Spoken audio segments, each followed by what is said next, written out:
Bienvenidos al podcast de esta semana. Es un gusto para mí poder volver a compartir con todos ustedes. Hoy quiero invitarlos a que nos acompañen en este espacio, en donde estaremos hablando de una ley que se aprobó hace unos días en el Congreso de la República y que pues a mí me genera una emoción muy grande, porque a veces uno hace unas discusiones jurídicas sobre ciertos temas y en Colombia pues somos muy amigos de hacer todas esas discusiones jurídicas y quedarnos muchas veces en el derecho positivo y no en el derecho natural. Entonces, les estoy hablando puntualmente de una ley que se ha denominado la ley Gilma Jiménez, que es la ley que permite que haya cadena perpetua para los violadores de los menores de edad, quienes abusan sexualmente de los menores de edad.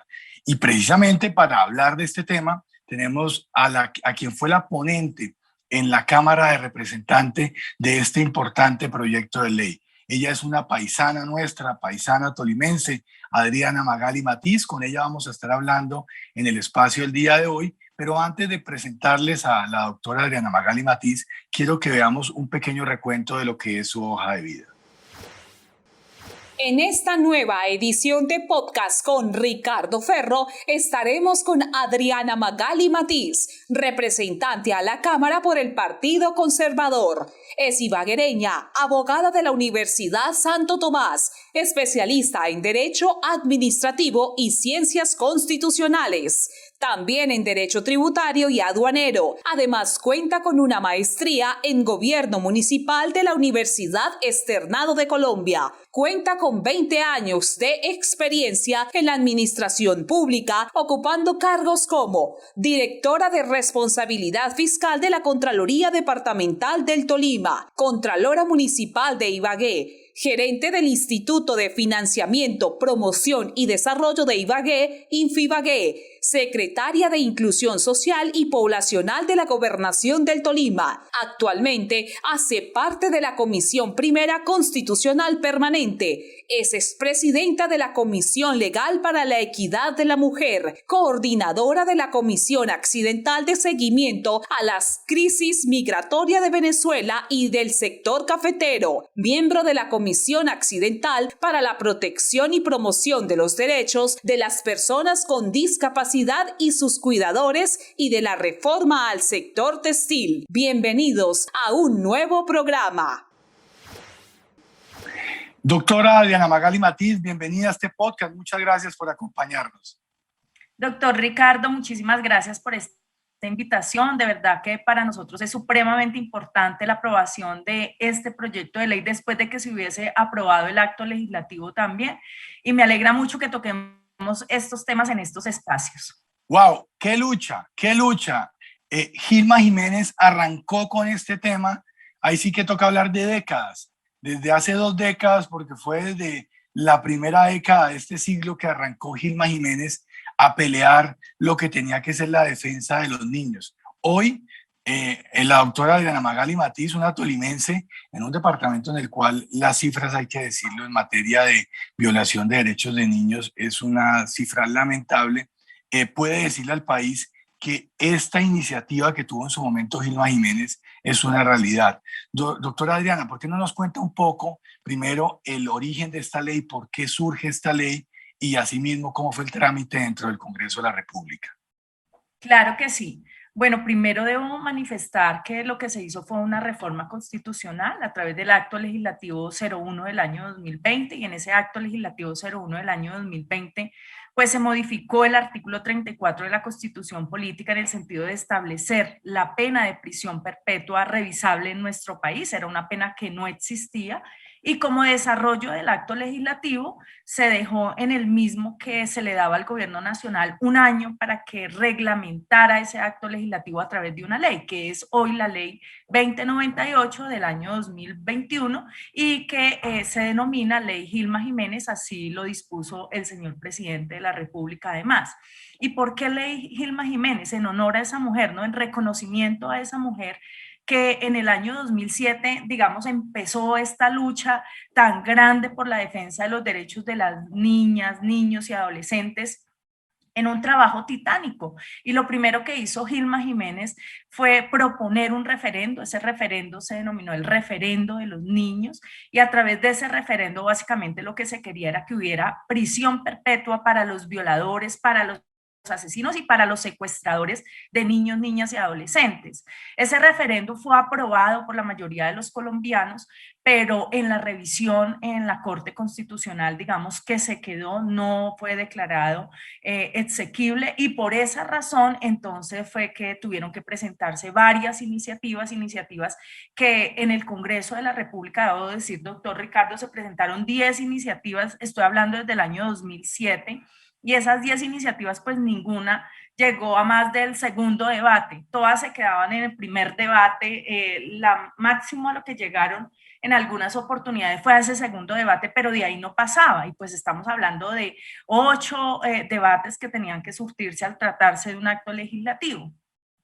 En esta oportunidad, en apoyo, la verdad, del gobierno nacional, el presidente, perdón, Iván Duque, obviamente esa fue una de sus promesas de campaña y era una de las prioridades que tenía este gobierno nacional, y nosotros celebramos esa prioridad que tenía el gobierno nacional, y creo que fue un trabajo muy articulado entre el Congreso de la República, entre el presidente Iván Duque. El acto legislativo fue una iniciativa parlamentaria, muchos somos autores de ese acto legislativo, y después en la reglamentación, que fue una reglamentación que presentó con iniciativa mixta el gobierno, pues también fuimos autores de esa iniciativa y de esa reglamentación que hoy tenemos de la prisión perpetua, donde se establecen, digamos, 3 temas fundamentales. Primero, que es una medida excepcional, es decir, que no va a aplicar en todos los casos, sino en unos casos específicos donde hayan unos agravantes que están establecidos en el artículo 103A y en el artículo 211A del Código Penal.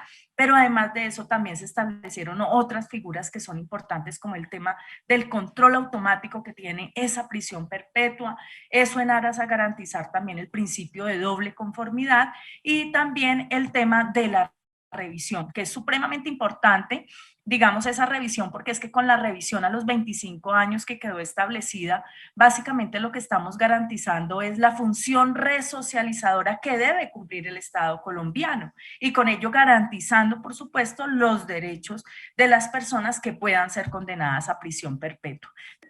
Bueno, doctora Adriana, hablemos de un tema que no es tan chévere, pero que hay que hablar, y es todos esos francotiradores que se fueron contra la ley y que dijeron, es que ustedes van a quebrar el sistema jurídico colombiano, ¿cómo así que en un país en el cual no hay cadena perpetua ustedes le van a poner, esa pena a una persona para que toda la vida esté privada de la libertad, si eso va en contra de lo que ha sido históricamente el Estado colombiano? En fin, ¿por qué no le comentamos a nuestros televidentes, a las personas además que nos están viendo en las redes sociales, por qué es tan importante que solo en este caso en particular podamos nosotros permitir que se prive de la libertad de por vida a una persona cuando atente contra estos derechos de los niños, niñas y adolescentes en nuestro país? Bueno, yo quiero decirte que tú tienes razón, nosotros tuvimos muchos contradictores, tuvimos compañeros del Congreso que fueron contradictores en el acto legislativo y en el proyecto que reglamentaba obviamente ese acto legislativo, doctrinantes, penalistas que se oponían, por supuesto, al tema de la prisión perpetua. Sin embargo, en muchos casos se argumentaba que esto se trataba simplemente de un tema de populismo punitivo, y que lo que queríamos quienes impulsábamos esta iniciativa era básicamente ganarnos un voto favorable de parte de la opinión, sin pensar de pronto en los beneficios que realmente traía la legislación. Nosotros siempre lo argumentamos y dijimos que esto no se trataba de populismo punitivo, que esto era simplemente la respuesta a un clamor de la ciudadanía. ¿Y por qué hablábamos de un clamor de la ciudadanía? Porque efectivamente la sociedad nos estaba pidiendo que tuviéramos medidas realmente severas en contra de esos violadores y asesinos de nuestros niños en el país. Y nos lo pedían porque las cifras son alarmantes, doctor Ricardo. Si nosotros vamos a mirar del año 2018 a abril del año 2021, nosotros estamos hablando que en la Fiscalía General de la Nación se reportaron más de 27.000 40.000 noticias criminales. Y cuando vamos a revisar en medicina legal encontramos más de 67.000 exámenes médico-legales que se le han practicado a niños, niñas y adolescentes. Y quiero decir que en la mayoría de los casos se tratan de niños que son menores de 14 años. De ahí, Eso, doctora Adriana, sin contar la impunidad, ¿no? Las personas que no denuncian o que exactamente. desafortunadamente los otros adultos, las otras personas mayores que hacen parte de su hogar no les permiten ir a denunciar. Claro que sí, tú sabes que en nuestra misma ciudad, en Ibagué, tuvimos un caso así, de un abogado que violaba a su sobrina desde que ella era muy pequeña y al cabo de los años y cuando la niña ya adquirió su mayoría de edad fue que se atrevió a denunciarlo y a decir es que a mí me violaba mi tío cuando yo era pequeña. Entonces, eso sin contar esos casos que de pronto no se denunciaban y mira las cifras que tenemos. Y es alarmante porque en el año 2019, por ejemplo, 62 casos diarios ocurrían en nuestro país, casos de violencia en contra de nuestros niños. En el año 2020, cada hora, es impresionante, 3 niños eran objeto de violencia sexual. Y esa era la respuesta que hoy necesitaba la ciudadanía. Decir, venga, ante estas cifras, ante este fenómeno que cada día está creciendo más, necesitamos tomar unas medidas y unas medidas que sean ejemplarizantes, pero también obviamente unas medidas que entren a disuadir la ocurrencia de esta clase de delitos. Y por eso siempre la defendimos y siempre sostuvimos que no se trataba de un populismo punitivo, que se trataba al contrario de dar respuesta a ese clamor de la ciudadanía y eso fue lo que hicimos. Yo quiero traer aquí a colación un estudio que se hizo en el año 2019, por ejemplo, en el EAFID, la Universidad de EAFID en Medellín, y en esa universidad entonces unos docentes empezaron a estudiar los casos de acceso carnal violento en menor de 14 años que habían ocurrido durante años anteriores, pero que habían sido investigados y sancionados del año 2016 al año 2019. Y es alarmante los resultados de ese estudio. Miren, en ese estudio se pudieron determinar 10.482 individuos que habían sido condenados por el delito de acceso carnal violento en menor de 14 años. 10.482 individuos que habían sido ya condenados por ese delito de acceso carnal violento en menor de 14 años. Y alarmante saber que en ese mismo estudio se determinó que la pena promedio que le habían colocado a estas personas era de 10 años y medio. Esa era la pena promedio que se le había colocado a estas personas. Pero más alarmante es que de esos 10.482, 3.699 individuos ya habían cumplido la condena. Y cuando se entró a mirar efectivamente cuánto tiempo habían estado pagando la condena después de esos 10 años y medio, pues se determinó que ellos realmente lo que habían estado en promedio en la cárcel era 6 años. Eso no es justo ante una violación a un menor de 14 años. 6 años fue el tiempo máximo que se pagó de condena por este delito, que es un delito atroz, que es un delito que vulnera los derechos de nuestros niños. Entonces, con ese estudio, digamos que ese es un sustento para decir, aquí necesitamos tener penas severas, no queremos que pase lo que pasó en nuestra ciudad. Doctor Ricardo, en Ibagué con Rosemary Castellón, que tú lo sabes, allá estaba un tipo denominado Melchor, así se le decía, ¿no? El alias Melchor, que estaba en Picaleña y el señor resulta que tenía permiso de las 72 horas y estaba condenado a 13 años, fue condenado a 13 años por el delito de acceso carnal violento contra una menor de 14 años y homicidio, ¿no? Y resulta que el tipo en las 72 horas que salía de permiso, pues salió, cogió a Rosemary Castellón, una niña menor de 14 años, no solamente la torturó, porque la torturó con un bisturí, le escribió su nombre en la pierna a la niña, sino que además de eso tuvo acceso carnal violento con ella y después le quitó la vida. Eso fue lo que pasó con Rosemary Castellón ante una persona que ya había sido condenada, que ya le había quitado la vida a otros niños y que en virtud a ese beneficio que tenía derecho, salió y cometió este atroz homicidio en contra de la niña y ese acceso carnal violento. Esto no lo podemos seguir permitiendo en nuestro país y yo creo que por eso es histórico que en este país tengamos pena de prisión perpetua, que hoy ya esté reglamentada, que a partir del 6 de julio todos los delitos que se cometan de acceso carnal violento en contra de un menor y homicidio tienen prisión perpetua en nuestro país. Yo voté a favor, tanto el acto legislativo como la ley, ambos las voté a favor, estoy totalmente de acuerdo con esta norma, pero pues hago esta salvedad porque las preguntas que a veces tengo que hacer son las preguntas que pueden ser un poco incómodas, pero debo hacerlas para que haya claridad en la explicación que hace la doctora Adriana Magali Matiz, que vuelvo y repito, fue la ponente y ahorita pues además nos está ratificando que además fue una de las coautoras de este importante proyecto de ley y del acto legislativo previo. Doctora Adriana, otra de las inquietudes que se plantean es, como la justicia es impuesta por humanos, no es una justicia divina, es una justicia donde la imponen los jueces, pueden cometer errores. Y cuando se comete un error en una sentencia de estas, la revisión para que una persona tenga derecho a que se le revise esa condena pasa un cuarto de siglo, si no estoy mal, doctora Adriana, que es un tiempo demasiado largo en donde una persona respecto de la cual se pudo haber cometido un error tendría que estar privada de la libertad. ¿Qué decir al respecto, doctora Adriana? Nosotros tuvimos muchísimo cuidado con este tema porque tú tienes mucho la razón en los planteamientos que estás haciendo. Y tuvimos muchísimo cuidado y por eso establecimos las siguientes figuras.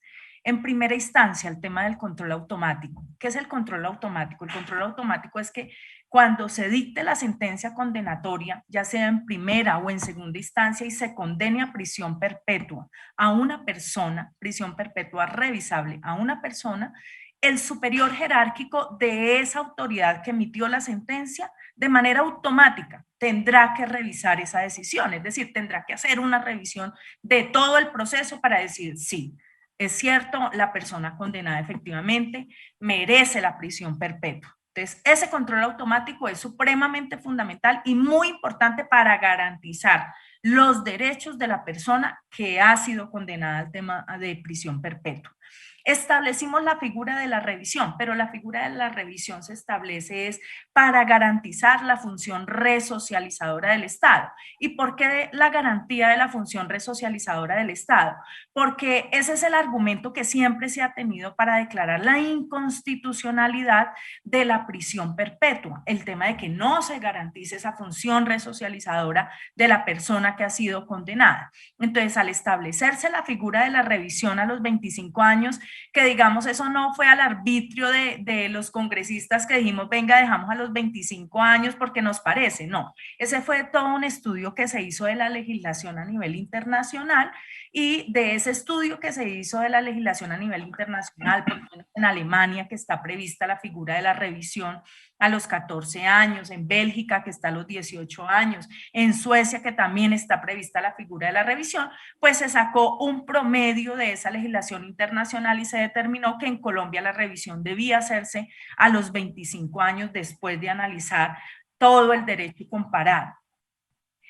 A los 25 años se le da la oportunidad a la persona de mirar si efectivamente esa persona cumplió con su proceso de resocialización. Y eso tampoco es que se saque, digamos, al arbitrio del juez o de la persona a la que le corresponda entrar a realizar la revisión, sino que corresponde a unos parámetros también que se establecieron. Entonces, esos parámetros que se establecieron básicamente es que se revise el certificado de antecedentes disciplinarios que tenga la persona que ha sido condenada, cómo ha sido su comportamiento durante el tiempo que ha estado privada de la libertad, que se revisen también que el certificado donde efectivamente la persona haya reparado a las víctimas y se ordenó la reparación de las víctimas, pero también que se tenga en cuenta el estudio y el trabajo que esa persona pudo haber realizado durante el tiempo que estuvo privada de la libertad.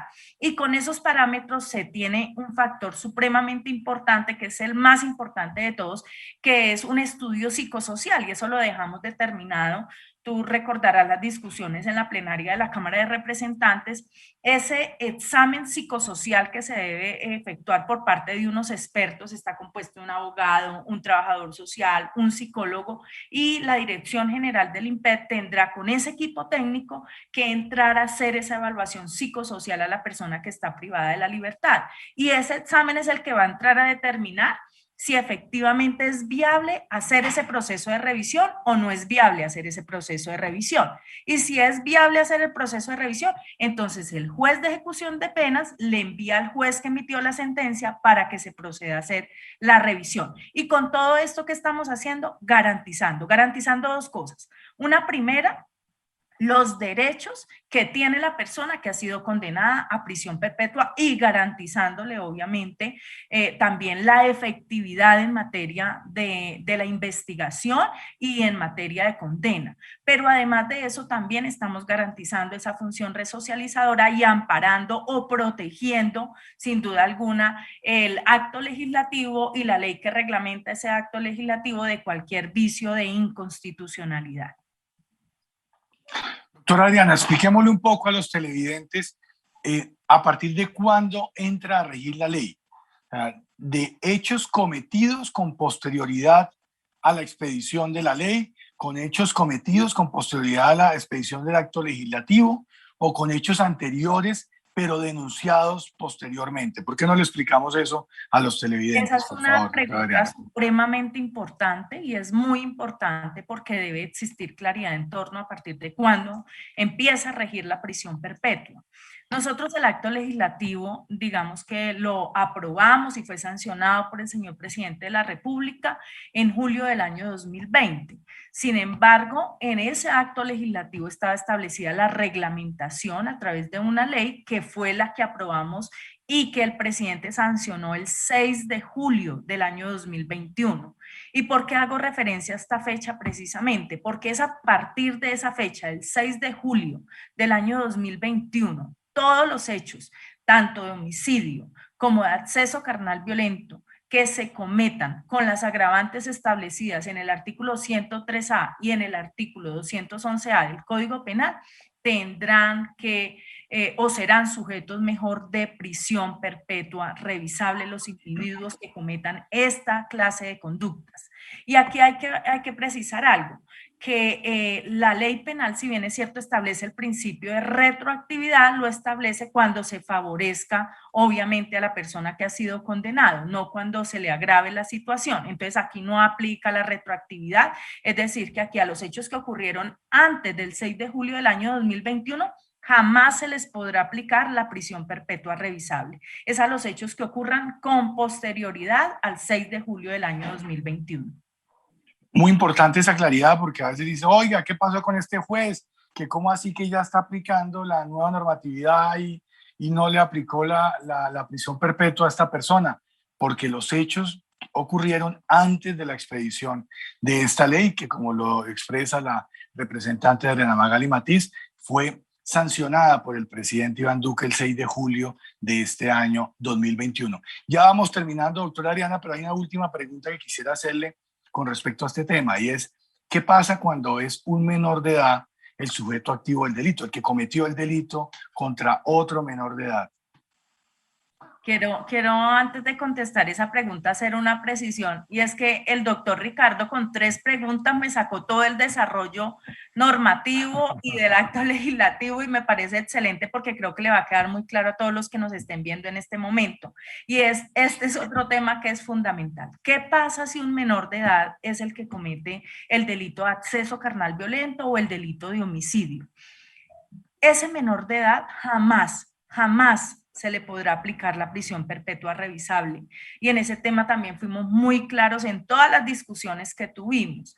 Lo que dejamos es claramente establecido en la ley es que a él se le debe aplicar el sistema de responsabilidad penal para adolescentes, que todos sabemos que es un sistema diferenciado en relación al sistema de responsabilidad penal que se le aplica a los adultos. Tiene un trámite o un proceso diferencial. De ahí que siempre que cometa un menor de edad este delito de acceso carnal violento u homicidio se le va a aplicar es el sistema de responsabilidad penal y en ningún caso se le aplicará la pena de prisión perpetua revisable. Bueno, doctora Adriana, pues muchas gracias por habernos acompañado en este espacio. Muy importantes todas las apreciaciones que se han hecho, muy importante este aporte que se le está haciendo al país. Estaría muy feliz la doctora Gilma Jiménez, a quien tuve el honor de conocer, con quien tuve el honor de compartir todas estas disertaciones que hacía la doctora Gilma Jiménez sobre lo importante que era poder avanzar en la legislación colombiana sobre estos temas. Hoy en día es una realidad gracias a representantes como la doctora Adriana Magali Matiz y otros representantes y senadores, así como el presidente Iván Duque, quien acertadamente lideró también todo este proceso. Muchas gracias, doctora Adriana, y siempre bienvenida a este espacio. Doctor Ricardo, mil gracias por este espacio. Esta es una realidad hoy gracias al apoyo que no solamente nos brindaron los congresistas, sino al apoyo decisivo que tuvo el presidente Iván Duque en esta iniciativa, y con un ingrediente adicional muy importante, y es que dentro de la ley y el acto legislativo, el presidente quiso que dejáramos establecida una política pública integral que está trabajando el Instituto Colombiano de Bienestar Familiar, donde estamos hablando de temas de alertas tempranas, temas de prevención, pero también temas de efectividad de la investigación, efectividad de la condena y protección de la víctima. Entonces es supremamente importante, doctor Ricardo, mil gracias por este espacio. A todos un feliz día y Dios los bendiga. A ustedes los dejo con la agenda de la semana y ya regresamos al final de este podcast. Esta semana en nuestra agenda legislativa. Dimos inicio al último año de la legislatura, donde seguiremos trabajando por y para los colombianos. Durante la instalación del Congreso estuvimos presentes en la elección y posesión de los nuevos miembros de la mesa directiva de Cámara y de la Comisión Segunda. Además, expresamos nuestras sinceras felicitaciones al presidente de Cámara, Germán Blanco, y al presidente de Comisión Segunda, Juan David Vélez, por la buena gestión que realizaron en el año legislativo que finalizó en el mes de junio. En nuestra agenda regional, tuvimos la oportunidad de participar en la Eucaristía con ocasión del Día de la Virgen del Carmen desde el municipio de Chaparral, en compañía del alcalde y la comunidad chaparraluna, teniendo la dicha de estar presente en una Eucaristía liderada por el obispo Monseñor Miguel Fernando González, a quien agradecemos por compartir sus vivencias y conocimientos. A través de los encuentros en los que escuchamos a nuestras comunidades, tuvimos la oportunidad de reunirnos con jóvenes abogados con quienes pudimos intercambiar ideas sobre los problemas del país y la importancia de la generación de empleo para que los colombianos tengan mayores oportunidades. Por otro lado, conversamos con algunos amigos del barrio El Carmen de la ciudad de Ibagué, quienes expresaron su preocupación frente al mal servicio que vienen prestando las EPS, la falta de oportunidades para jóvenes y apoyo a los emprendedores en el tema financiero. Asimismo, nos desplazamos hasta el municipio de Girardot para dialogar con líderes de la región y así escuchar sus inquietudes frente a temas que afectan sus comunidades, entre ellas la problemática que actualmente viven con la salud del municipio, asegurando que la atención es muy baja, no hay disponibilidad de citas y para adquirir los medicamentos deben de hacer filas por varias horas. Otra de ellas es la inseguridad, por lo que requieren implementar mayor presencia de la policía y así evitar tanta delincuencia. Problemas con la malla vial del municipio de Flandes, ya que aseguran que el 70% de esta se encuentra en mal estado. De igual manera, expresaron su enorme agradecimiento por la ley de vacunación gratuita contra el COVID-19 y de la importancia de que todos los colombianos estemos vacunados. También manifestaron su preocupación frente al tema del turismo, sobre la importancia de reactivarlo, de generar proyectos que aporten al desarrollo regional y de esta manera se pueda crear industria y por ende mayor demanda de empleos. Nuestro interés sigue siendo el de generar espacios de escucha para que entre todos podamos construir soluciones y nuevas alternativas que aporten al desarrollo y progreso de nuestro país. Hasta aquí este podcast. Muchas gracias por habernos acompañado. Muchas gracias a la representante Adriana Magali Matiz por haber participado en este espacio. Con ustedes, si Dios lo permite, nos vemos la próxima semana.